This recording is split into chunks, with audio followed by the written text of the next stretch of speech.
Comentei com vocês que a educação liberal é exatamente a que envolve as artes liberais.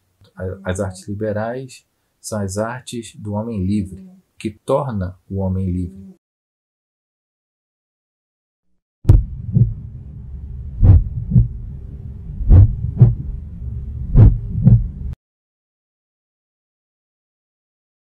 Mas há um outro sentido, né, de educação liberal aqui que é muito mais profundo, ok? E que vai assim exatamente se opor a uma confusão, vai corrigir, digamos assim, uma confusão que costuma ser criada ao redor do título, né, liberal. Por quê? Quando a gente fala de educação liberal, o que vem primeiramente na nossa cabeça? A primeira coisa que vem é simplesmente o liberalismo moderno, certo? Liberalismo, neoliberalismo, questões econômicas, o Estado mínimo e assim por diante, né? Liberdade de competição e... Cara, não tem nada a ver com o que a gente vai estar falando aqui, mas é o que vem na nossa cabeça quando alguém fala educação liberal. Ah, lembra logo do liberalismo, do capitalismo, tá vendo? É uma educação totalmente voltada para o capitalismo, olha só que coisa, tem nada, mas não tem nada a ver com isso. A primeira coisa que pode acabar surgindo na cabeça de qualquer um, tá? Essa ideia de que a educação liberal está ligada ao liberalismo. Não está. Muito pelo contrário, é exatamente o oposto. Tá? A educação liberal já existia antes do liberalismo, muito antes, já começou, a gente pode falar assim, remontar até Platão, na verdade. Então, não tem a ver. O liberalismo ele surgiu na Idade Moderna, né, exatamente com aqueles pensadores iluministas, mais ligados à burguesia, que estava em ascensão. Então, o liberalismo, propriamente, não tem nada a ver com a educação liberal. Pode ser que tenha se apropriado um pouco do termo, pode ser que, durante a Idade Moderna, havia um pouco da educação liberal e ali as pessoas foram e usaram, né, como nome para o movimento liberal lá do econômico, político. Pode ser que eles tenham se apropriado do termo, né, porque a educação também era um pouco moderna, a educação moderna ainda era um pouco dessa educação das 7 artes liberais. Pode ser que tenha se aproveitado do termo liberal para descrever liberalismo lá, mas não tem nada a ver, certo? A princípio é exatamente o oposto. E por que eu vou falar que é o oposto, gente? Nós temos lá uma separação entre artes liberais, né, e também em relação às artes utilitárias, né, as artes de ofício, a gente poderia falar assim, que é tipo arquitetura, sei lá, questões assim de produzir mesmo, de artesanato, artesãos que produzem armas, que produzem móveis, e essas coisas práticas, né, que constroem coisas do dia a dia. As artes liberais é uma coisa e essas outras artes que produzem coisas para o nosso cotidiano é outra coisa. São artes assim que a gente pode dizer de produção, de ofício. Essa separação é importante porque a gente vai começar a observar algumas questões de função social, né, das artes de ofício, que não tem exatamente o mesmo peso quando a gente fala de artes liberais, certo? E, obviamente, a gente tem as belas artes, as artes plásticas, que algumas pessoas chamam, né, que envolve exatamente a questão da beleza, da inspiração, da criatividade. É um terceiro sentido de arte que a gente já conhece no nosso dia a dia. Mas a gente pode separar aqui, né, então, 3 coisas, 3 artes, né? As artes liberais, as artes utilitárias e as belas artes. Tá? Vamos tentar nos focar agora nessa separação aqui entre arte liberal e arte utilitária. Por que eu vou comentar isso daqui? Como que eu defini arte liberal, né, na nossa primeira aula? Eu defini exatamente como uma arte que torna o ser humano livre, certo? São as artes que auxiliam o ser humano a se tornar cada vez mais livre. Aquelas ciências técnicas para ser mais livre.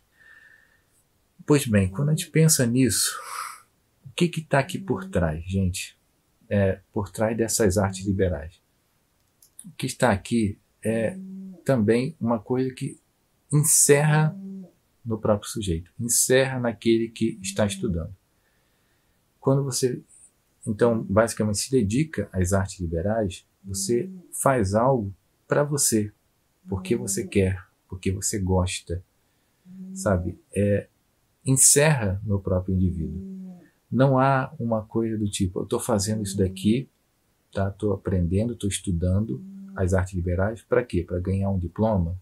Para ter uma profissão no futuro? Não, tá? Quando a gente começa a falar de diploma, de profissão no futuro, tá? Essa questão do profissionalismo, a gente já está falando um pouco das artes utilitárias, ok? Que tinham o quê? O artesão, quando ele produzia as coisas práticas, ele obviamente tinha toda as suas regalias sociais, porque as pessoas começavam a reconhecer o trabalho daquele indivíduo e a necessitar do trabalho daquele indivíduo. Então, o artesão lá, prático, das artes de ofício, eles acabavam produzindo coisas e ganhando um status social por causa daquilo ali. Quando a gente fala, por exemplo, de arte liberal, então, em oposição à arte utilitária, a gente tem que pensar o seguinte: na arte utilitária, a pessoa ela é, em certo sentido, escrava. Por que ela é escrava? Porque ela está presa, ela está ali obrigada. A questão da obrigação do ensino. Eis aí o aspecto interessante para a gente comentar aqui. Talvez o ponto principal, que opõe a arte utilitária de arte liberal. Quando você tem na arte liberal, você tem uma espontaneidade por parte do discípulo, do aluno, que vai até o mestre, pede o conhecimento. Às vezes a gente já chega até mesmo a se submeter a um determinado mestre para aprender as artes liberais. É mais ou menos nesse sentido que a gente acaba compreendendo o que é esse sentido de liberal aí. A arte do homem livre, né? Que ele se submete a alguém, né? Ele paga alguém, ele trabalha para alguém, serve alguém, né? Em nome de algum conhecimento que esse indivíduo tem por mim, que pode me passar, pode me informar, ok? Pensa aqui, por exemplo, né, que, se eu não me engano, algumas sabedorias, por exemplo, indianas, os Vedas, por exemplo, você não aprende em livros, são tradições orais, e você não tem como simplesmente estudar muito em universidades e faculdades isso. Então, uma vez que são tradições orais, às vezes você identifica um determinado indivíduo que tem aquele saber dos Vedas, né, lá na Índia. Você identifica aquele sábio, né, e você se submete a ele para aprender sobre os Vedas. É mais ou menos assim que você acaba entendendo o que é esse estudar aí. É igual nos filmes japoneses, né, quando você tem lá as artes marciais. Quem já viu filme japonês é muito assim, né?